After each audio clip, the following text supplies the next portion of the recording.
In today's video, we will be learning how to create skins using Geoshells and why I think Geoshells are highly underrated inside Daz Studio. So here we are inside Daz Studio, and this is where we're going to create our skin per se for our character here. Now, because we're going to be using Geoshells to create skins, one of the great things about Geoshells is they are compatible between different figures. So if you have a Genesis 8 figure or a Genesis 3 figure, whether it's male or female, it doesn't matter. You can use these skins or you can use the Geoshells on those characters as well. So it's really cool. It's a great thing about Geoshells. You can use them on any body type, as long as they're based on a Genesis 3 or a Genesis 8 character. So really cool. So the reason why I came up with this method is because I didn't know how to create skins. So I don't know how to create the textures. I don't know how to do anything like that. So I thought, is there another way we can use Geoshells to create skins that are not something you would normally see all the time? Because everybody wants to have the human skin. I thought, forget the human skin. I can't do that. What can I do? Okay, I'm going to do something crazy and try and create fantasy skins, so to speak. And that's how I came up with this technique, which I'm going to share with you right now. So over here, we've basically got a Genesis 8 male character, and that's all we've got there. So this is the basic one that you get with Daz Studio, and this is my lighting setup here. It's very basic at the moment. If I do the rendering, you'll see that it's really bad lighting, but that doesn't matter for now. We can always sort the lighting out later, but this is just to show you how everything is and the setup. So what we're going to be doing is we're going to be creating these skins, and the way we're going to do that is we're going to go to this website here, which is this website 3dtextures.me. Now this person here creates fantastic textures using Substance Designer, and these are free ones that he's created. So these are all free. These are all 1K textures, and we can use this to advantage. Now obviously if you support this person, you go to their Patreon, you can get 4K textures. He'll give you those once you support him on the tier. I've actually supporting him, so I've actually purchased his tier 3 support, and I've got 4K textures, which I'm really glad I did, because you can do so much with this, especially if you're creating a lot of content. This is going to help you out a lot. But with the 1K textures, you can still do a variety of things with this free 1K textures. So we're going to be using these textures, and they're high quality textures. Even at 1K, they're very high quality, and that's how we're going to create our skins per se. So let's go back into Daz Studio here. So I'll put the link in the description down below for that as well, 3dtextures.me. Make sure you check out that page. He's got really good textures. I highly recommend you support him as well, because he's creating these wonderful textures, and I've gotten, obviously, like I said before, I'm supporting him. So the first thing we need to do is we need to apply our geometry shell. And the way we do that, make sure our Genesis 8 male character in the scene tab is selected. And then we go to create here, and then we go to new geometry shell. There it is. Okay, so the option that we want is we want this parent to selected items. So what that's going to do is, this should be the default option. It's going to just add it to the Genesis 8 male. It's going to put it underneath here where it says basic where boxes. It's going to parent it to that figure there, and it's going to be under here. So when I click accept, you'll see it goes right under here. There it is. Now when you get the geometry shell, when you go to the surfaces of the Geoshell, so as we selected the geometry shell here, we go to the surfaces and an editor, and when we click on here, you'll notice it looks very different. And the reason why it looks very different, as you can see here, it says here shader, Daz Studio default shader. Now we don't want to use that. We want to use an Iray shader. So what we need to do is we go to presets here, we go to shaders, and we choose the Iray Uber base. We double click that.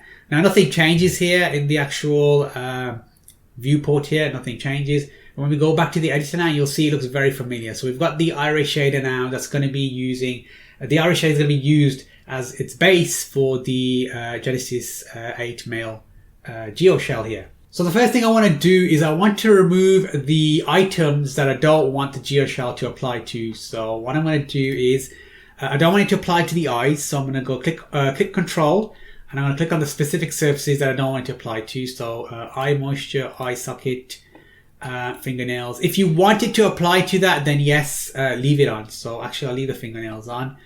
Irises, and we're going to keep the lips. We don't want to do the mouth, pupils, sclera, and I'm going to leave the teeth, get rid of the teeth as well. So to remove that, we can go to the cutout here and say don't apply this, and you'll see over here in the viewport that it's gone. You can basically see the cutouts there, and it's not using it anymore. It's not using Geoshell for that area. So that's one way you can remove it. There are other ways to remove it as well, using the parameters tab, which you can go click on the Genesis shell here, and then you can go through. Go through here where it says shell, visibility, and then you can turn off the individual areas you wish to do so. If you want to see more of that, I've done a Geoshell tutorial earlier. I'll put it here, the link here as well, if you want to see more of that. I'm not going to go through that right now because I've already covered that in the tutorial, but I'll put it here. The link will be here at the top if you want to go and see that tutorial as well, which covers Geoshells in a much more greater detail.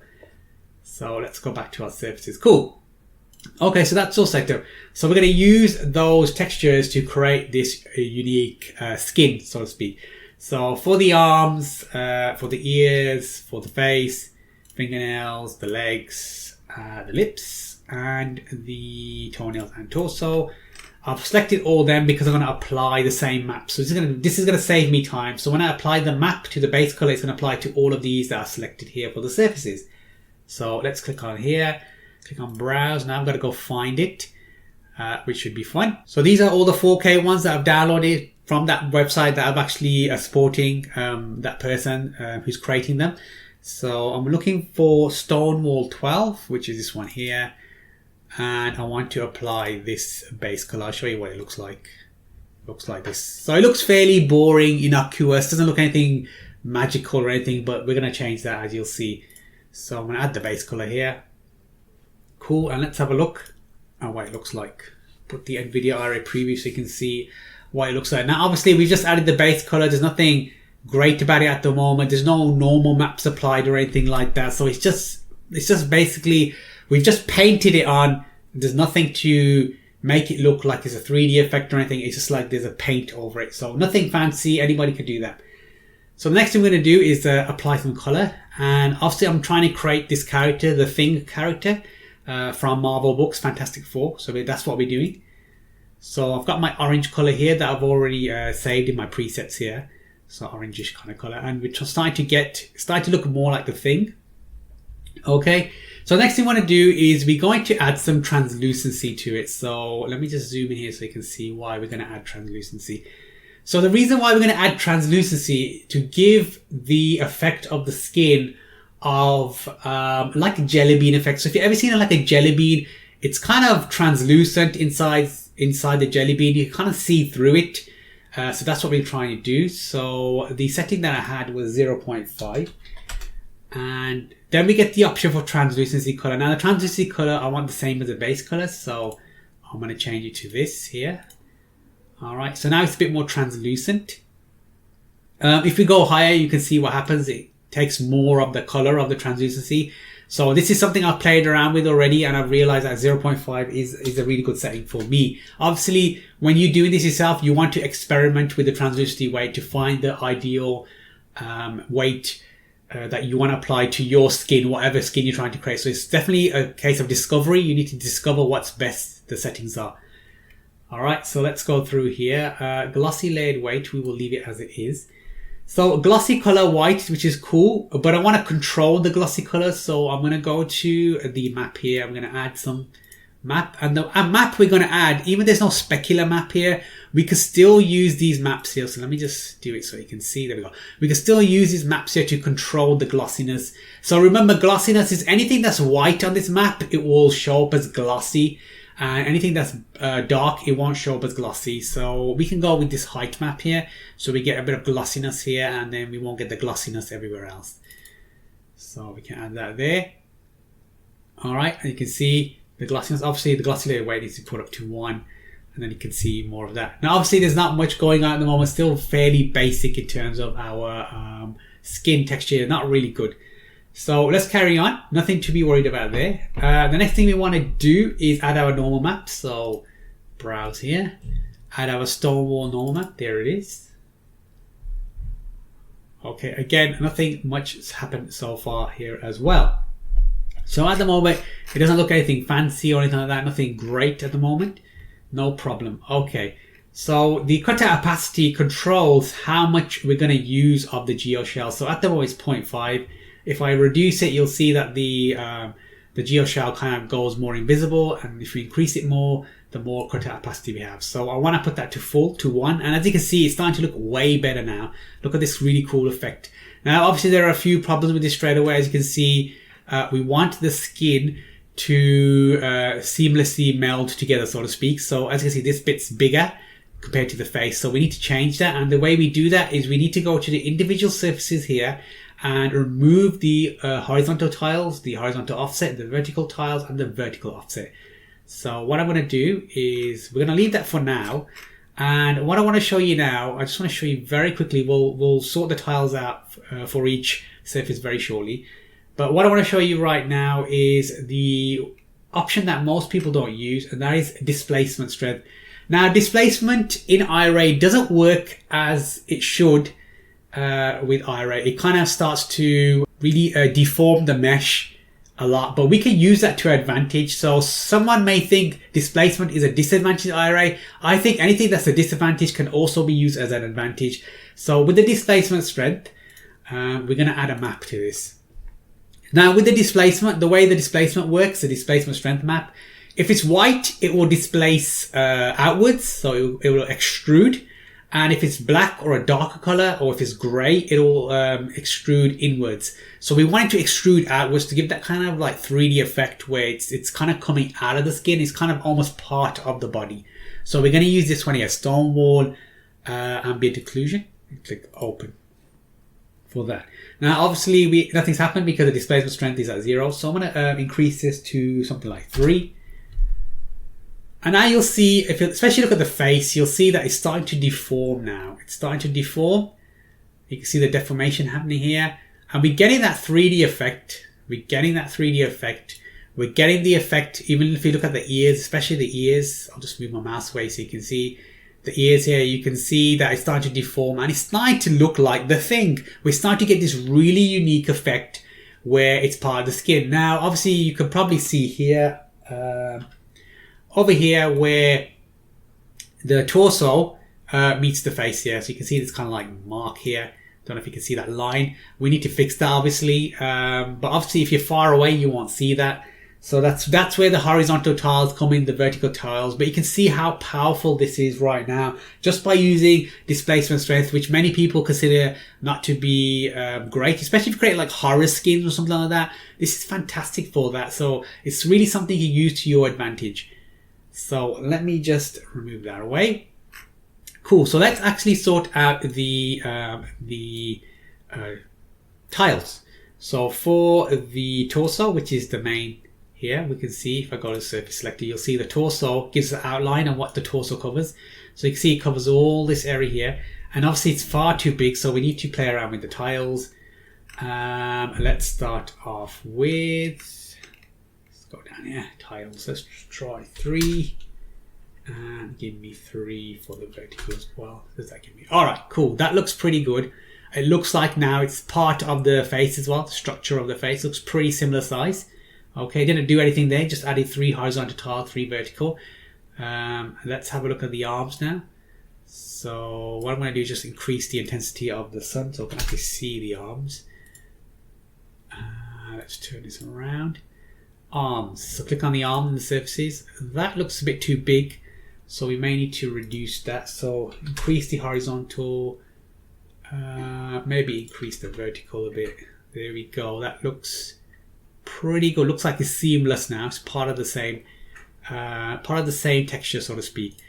Okay, and you can see here what we need to do for the arms. We need to actually add more displacement. So I need to go back to my arms here, displacement. I need to remove the lock for the parameter, the limits, sorry, remove the limits because we're going to go higher than that. So we're going to try something like 5. Let's see what that looks like. I want to really deform his hands.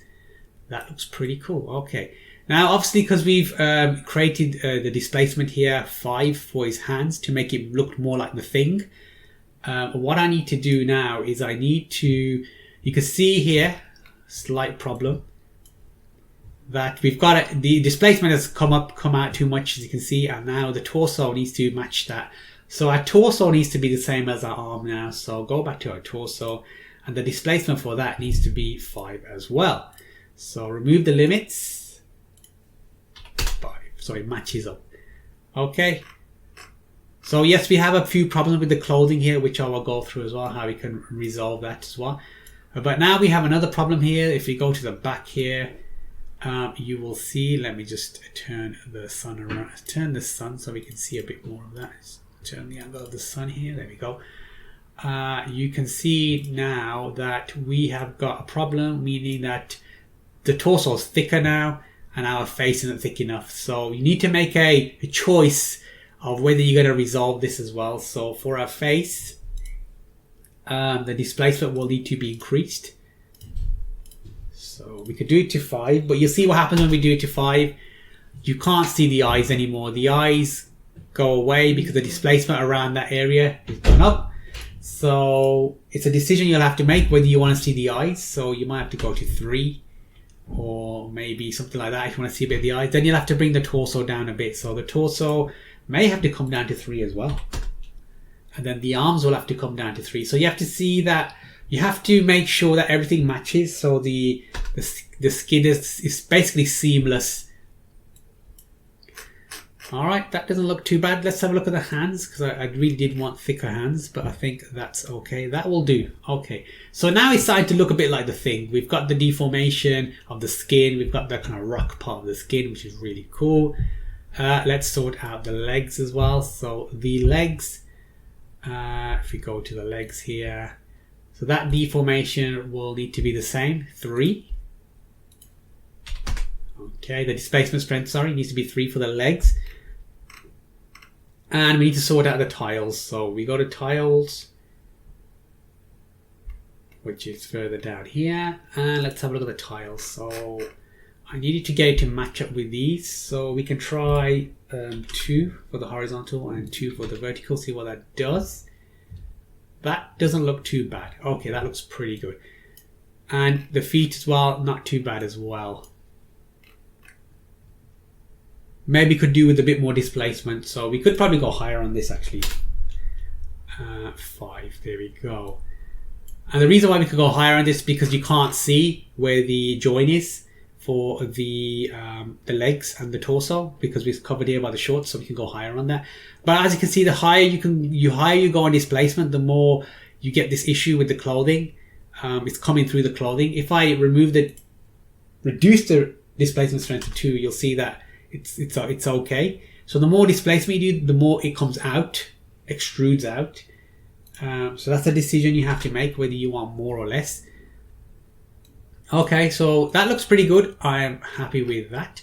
Let me just have a look at the ears. So the ears need more deformation. So click on the ears, and I'm going to displacement strength for the ears. I'm going to do we'll do 3 to match there. So there we go. That's all done, and you can see there's a cut there, the cut between the arms. So we can resolve that. We can try and match it up the best we can. So we go to the arms here. I'm just going to go into texture shading so you can see how it is there. So I can try and match it up using the offset here. So we can say, right, let me see the best I can do, the vertical offset, to try and match it the best I can. Yeah, that's not too bad. Something like that looks okay. So we're trying to match it up. Obviously it's not going to match the other side as well, unfortunately, because that's the way we've done our torso, the tiles for our torso. So it's something you need to play around to try and match the skin, to try and match the different cuts there. So it's actually not too bad sometimes, depending on how you do it. So it's not too bad. You can't really see it. It's not as bad as it looks. The lips as well. We didn't do the lips. So lips deformation probably would have it the same as the displacement strength that we had for the face, which was 3, I believe. Okay. So you can see that my character is starting to look more like the thing. Yes, it doesn't have the musculature or the bulkiness of the actual thing in terms of the character, but we are laying the foundations. We're doing the skin. Okay. So this looks pretty good. So let's see if we can sort out the shorts problem here. So the shorts here, because of the displacement strength for the legs is coming to the shorts, what can we do to resolve that? So we can go to the basic boxes here, parameters. We can add a push modifier. So we can go to here with the boxes selected. We can go to edit, geometry, and add push modifier. Click OK. And you'll see here we've got mesh offset now. So with the mesh offset, we can reduce that or we can increase that. You can see it. We've added we've added the mesh offset. So obviously we don't want negative numbers, we want something positive to the point where it's not going through, but also looks natural enough. It doesn't look too bulky like this. This is a bit crazy. It's a bit too thick. So you want to play around until you get it where it looks pretty natural and it's not poking through the skins. We can go around the back here. That looks pretty natural. If I took a render of that, you wouldn't know that I used the push modifier. So that's one way you can resolve the the clothing issue if you've got the skin coming through it. Push modifier is really good for that. You can do that as well.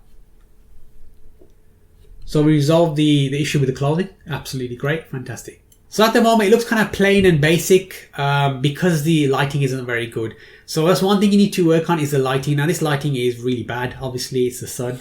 So let's see if we can make the lighting better just by using the sun sky. So let me rotate the dome. See what we can get. And let's put some shadows on here. Let's boost up the environment. 3. Let's rotate the dome.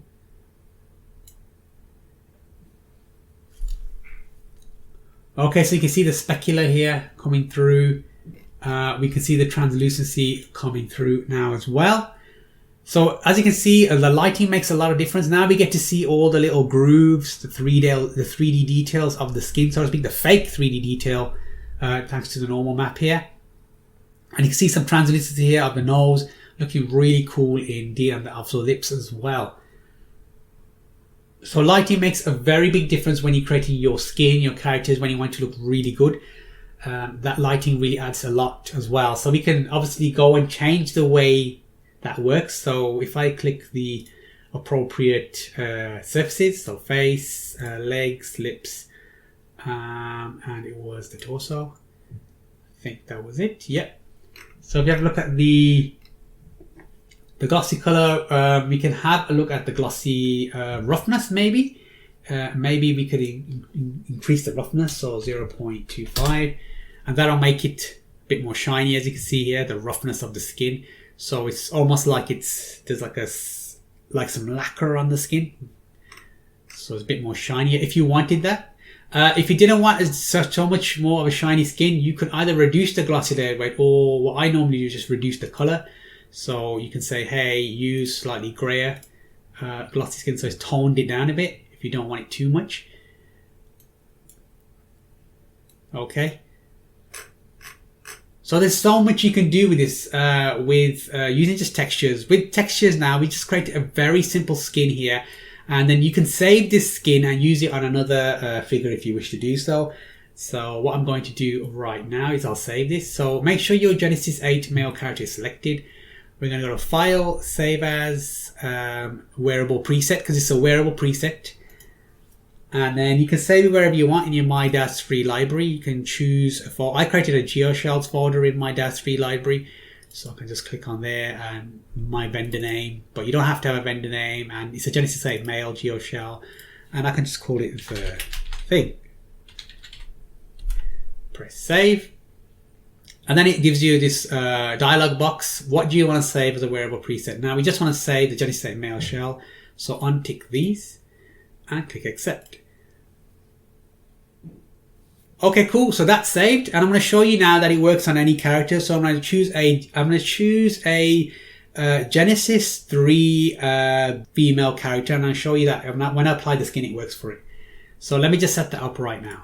So here we are. This is a Genesis 3 female character, Victoria 7. You can tell it's Genesis 3 because the pose here. Genesis 3 characters have the T pose, and Genesis 8 characters have the A pose. So this is a female, and we're going to apply the wearable preset that we just saved, the thing, just to show you that it's compatible. So I'm going to go to my content library. I'm going to go to my Daz 3D library. I'm going to find the folder Geoshells that I created. Here it is. And it's a male one that I created, so the thing. Make sure my character is selected in the scene tab, Victoria 7. There it is. I'm going to double click that, and you're going to see it's going to apply the skin right to that character. So there you go. It's, as you can see, it's very cross compatible with Genesis 3 and Genesis 8 character. Now the reason why it's white here is because the eyelashes are part of the Victoria 7 character. We can resolve that later, but as you can see, the skin goes completely fine, absolutely no problem whatsoever. So this is just to show you that the skins are compatible between Genesis 3 and Genesis 3 and Genesis 8 characters. It doesn't matter whether they're male or female, they're cross compatible. So what I'm going to do as well, I'm going to give you the 3 skin textures that I created as well using Geoshells, and those 3 skin textures are going to be the ones that you saw on the YouTube thumbnail here. So when you click on that YouTube thumbnail, you're going to get those 3 different skin textures for Geoshells. So you're going to get the thing texture, not this one here. In this video, I'm going to give you the really good one that I created that I spent many hours refining. I'm going to give you the snake skin as well, which I spent many hours refining. And I'm also going to give you the burnt skin, which I spent many hours refining again. And those are going to be in the link in the description down below. Make sure you grab them. Make sure you put them into your Daz 3D library as here. And then all you need to do is click on a character, double click, and then the relevant skins will be applied to those characters. You won't have to do any work, and you can see the settings that I use, and you can use that as a base for you to create your own skins. Make sure to leave a comment down below as well and let everybody else know how you use Geoshells inside Daz Studio. Don't forget to hit that like button if you liked the video, and hit that subscribe button and the notification bell so you don't miss out any more cool videos that are going to help you on your journey. And don't forget to check out these videos here on the right here and the bottom here. They're going to help you on your journey as well. And having said that, I'll see you in next week's video.